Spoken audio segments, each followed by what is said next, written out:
नमस्कार दोस्तों, पहले वनडे मैच के रिव्यू के बाद कमेंट सेक्शन के रिप्लाई में एक कमेंट था कि हम जिस खिलाड़ी की आलोचना करते हैं उसकी फॉर्म वापस आ जाती है। जैसे बीजीटी में पंत और पहले वनडे में अय्यर और कल रोहित शर्मा। अब ये सब तो नजरिए की बात है। अगर आपको लगता है कि ऐसा ही है तो इस हिसाब से खराब खेल रही पाकिस्तान इस बार चैंपियंस ट्रॉफी जीतनी चाहिए और विराट कोहली को अगले मैच में शतक बना देना चाहिए, क्योंकि पहले वनडे मैच के बाद श्रेयस अय्यर बयान देते हैं कि वो टीम में इसलिए खेले क्योंकि विराट कोहली बाहर हो गए थे। इससे कोच और कप्तान पर दबाव बना कि भाई अब क्योंकि अय्यर ने अच्छा खेला है तो उनके बजाय जायसवाल को बाहर बैठा दो। तो दूसरे वनडे में विराट वापसी करते हैं, लेकिन वो भी स्कोर बोर्ड पर ज्यादा कोई फर्क नहीं डाल पाते। वापसी हो तो रोहित जैसी, लेकिन बिना बुमराह के बॉलिंग कभी ऑन कभी ऑफ होती नजर आ रही है, जो आने वाले वक्त में चिंता का मुद्दा बन सकती है, खास करके चैंपियंस ट्रॉफी और आईपीएल के दौरान। और डेथ ओवर स्पेशलिस्ट गेंदबाजी को क्या और भी ध्यान देने की जरूरत है, या फिर मिडिल ओवर्स में जडेजा और कुलदीप यादव काफी है? जानते हैं आज की वीडियो में और बात करते हैं दूसरे वनडे के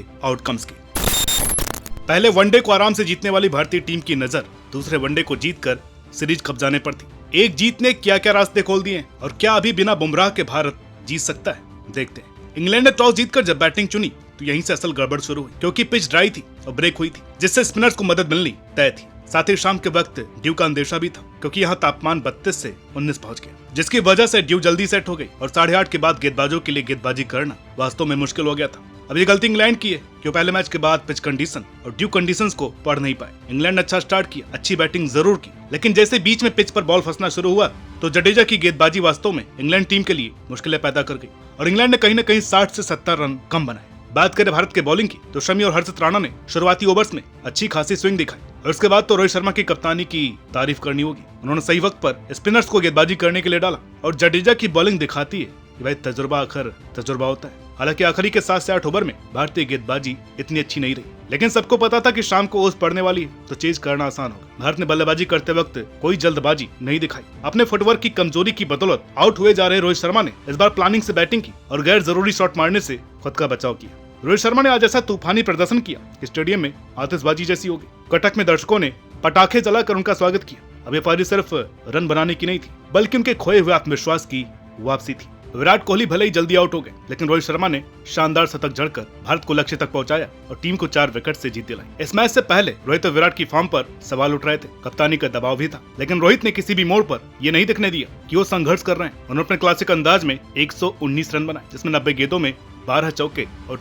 छक्के शामिल थे। ऐसा लग ही नहीं रहा था कि वो पिछले 6 महीनों से रनों के लिए तरस रहे थे। शुभमन गिल भी शानदार लय में दिखे, लेकिन दुर्भाग्यवश अपने शतक से चूक गए। उन्होंने 60 रन बनाए। श्रेयस अय्यर 44, अक्षर पटेल 41, केएल राहुल 10 और हार्दिक पांड्या ने भी योगदान दिया। रोहित शर्मा को वनडे क्रिकेट का महानतम बल्लेबाज तो नहीं कह सकते, लेकिन वो अमंग द ग्रेटेस्ट जरूर है। वनडे में उनके 32 शतक अब सचिन तेंदुलकर और विराट कोहली के पीछे तीसरे नंबर पर है, यानी कि करीब 11 महीने बाद इंटरनेशनल क्रिकेट में ये उनका पहला शतक था, जो कि उन्होंने इंग्लैंड के खिलाफ जमाया। उनकी पारी इतनी बेहतरीन थी कि गेंदबाजों के पास कोई जवाब नहीं था। 119 में से करीब 112 रन उन्होंने क्लीन स्ट्रोक से बनाए। उनकी पहली बाउंड्री जो उन्होंने आगे बढ़कर के मारी, उससे यह लगा कि आज हिटमैन के पुराने रंग में लौटने का दिन है। रोहित शर्मा की ये पारी टीम इंडिया के लिए बेहद ही जरूरी थी। अब जैसा कि पिछले वीडियो में हमने बताया था कि जब कप्तान के रन नहीं आते तो पूरी टीम पर दबाव बनता है, ड्रेसिंग रूम का माहौल भी बदल जाता है। लेकिन आज रोहित ने न सिर्फ खुद को बल्कि पूरी टीम को भी राहत दी है। अब विराट के रन भी आने तय हैं और ये भारत के लिए चैंपियंस ट्रॉफी से पहले अच्छा संकेत है। रोहित विराट की जोड़ी जब चलती है तब भारत ट्रॉफी के करीब पहुंचता है। शुभमन गिल और श्रेयस अय्यर ने भी अच्छा खेल दिखाया, लेकिन रोहित के शतक ने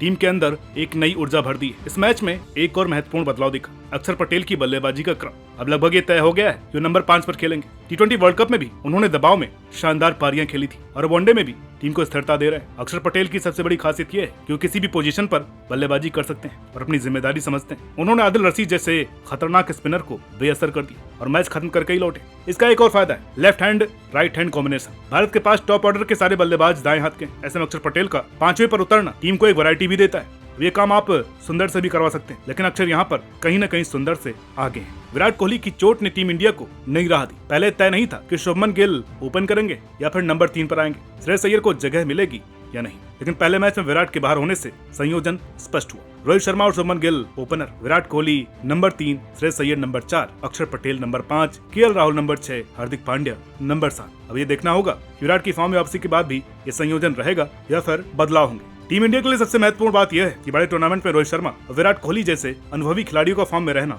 बेहद जरूरी है। जब वो चलते हैं तो भारत के लिए जीतना आसान हो जाता है। आज की पारी ने यह साबित कर दिया है कि रोहित शर्मा की आक्रामकता और क्लास अभी भी बरकरार है। अगर चैंपियंस ट्रॉफी में रोहित विराट की जोड़ी रन बनाती है तो भारत ट्रॉफी जीतने का प्रबल दावेदार होगा। अब देखना होगा कि अगले मैच में विराट कोहली भी इसी अंदाज में खेलते हैं या नहीं। इसके अलावा लाइट्स का 30 मिनट तक फेल होना भी एक टर्निंग पॉइंट रहा, क्योंकि रोहित शर्मा को एक अच्छा खासा टाइम मिला सेटल होने का और इंग्लैंड की फील्डिंग और माइंडसेट भी इससे डिस्टर्ब हुई होगी। तो इंग्लैंड के लिए कोई भी कंडीशंस उनके फेवर में नहीं गई, चाहे वो टॉस जीत करके लिया वो फैसला हो, ड्यू फैक्टर हो या फिर बत्ती का गोल हो जाना। चलिए बात करते हैं भारत की गेंदबाजी पर विस्तार से। इंग्लैंड की टीम को जिस तरीके से पहले मैच में शुरुआती झटके देने के बाद भारत ने उनके मिडिल ऑर्डर को कमजोर कर दिया था, वैसा इस मैच में नहीं कर पाए। मोहम्मद शमी पर कोई संदेह नहीं है, लेकिन पिछले 2 वनडे और उससे पहले खेले जा रहे T20 मैच में उनका प्रदर्शन उतना खास नहीं रहा है और 8.5 के इकॉनमी से रन देना उनके रुतबे से मैच नहीं करता। 11 T20 मैच खेलने के बाद अपनी वनडे कैप हासिल करने वाले वरुण चक्रवर्ती ने भले ही एक बड़ा विकेट चटकाया हो, लेकिन उनके बॉलिंग टेम्परामेंट से साफ साफ पता लग रहा है कि उनके पास वो वेरिएशंस नहीं है जो कि वनडे में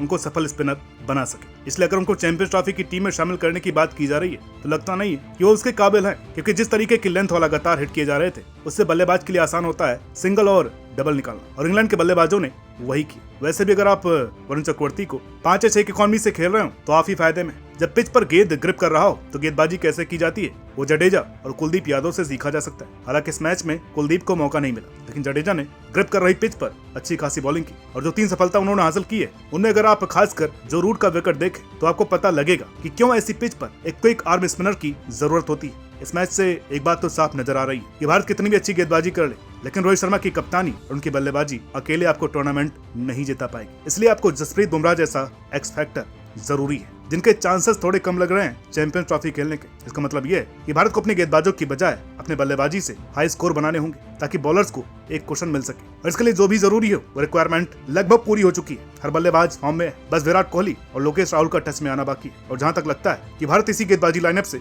अगर चैंपियंस ट्रॉफी में उतरेगी तो दुबई जैसे मैदान पर उनके बल्लेबाजों को अद्वितीय बल्लेबाजी का प्रदर्शन दिखाना होगा, क्योंकि भारत के बल्लेबाजों का दुबई की पिच पर अच्छा रिकॉर्ड नहीं रहा है। केवल गेंदबाजी वहां पर चल पाती है, लेकिन बिना बुमराह के आपको अपनी बल्लेबाजी पर डिपेंड होना पड़ेगा। हालांकि अर्शदीप सिंह के तौर पर आपके पास एक स्विंग बॉलिंग विकल्प मौजूद है, लेकिन अर्शदीप सिंह और मोहम्मद शमी ये दोनों वो गेंदबाज हैं जो नई गेंद से शुरुआती ओवर्स में विकेट दे सकते हैं, लेकिन जैसे गेंद पुरानी होगी उसके बाद आपको स्पिनर्स के साथ जाना पड़ेगा, जहां कुलदीप और जडेजा के साथ साथ अक्षर पटेल एक अच्छा ऑप्शन भारत के पास है। तो सीरीज भारत जीत चुका है। अब जो आखिरी वनडे है वो एक प्रैक्टिस मैच के तौर पर होगा विराट और लोकेश राहुल के लिए, ताकि वो अपनी फॉर्म को हासिल कर पाए, क्योंकि भारत को अब सीधे बांग्लादेश से मिलना है चैंपियंस ट्रॉफी में। अब देखते हैं कि आखिरी वनडे में क्या तब्दीली होती है प्लेइंग 11 में। अब जहां तक लगता है कि यही टीम उतरेगी, क्योंकि जो खिलाड़ी फॉर्म में आप चाहेंगे कि उसी फॉर्म को मेंटेन करते हुए चैंपियंस ट्रॉफी जैसे बड़े इवेंट में उतरे। और दूसरी तरफ पाकिस्तान की भी हालत सही नहीं है। उन्होंने जिस बल्लेबाज से ओपन करवाने की सोची उसका खुद का रिकॉर्ड खराब होता जा रहा है, और पाकिस्तान की बॉलिंग की हालत भी सही नहीं है। अब देखना होगा कि भारत पाकिस्तान दोनों में से कौन दुबई की पिच पर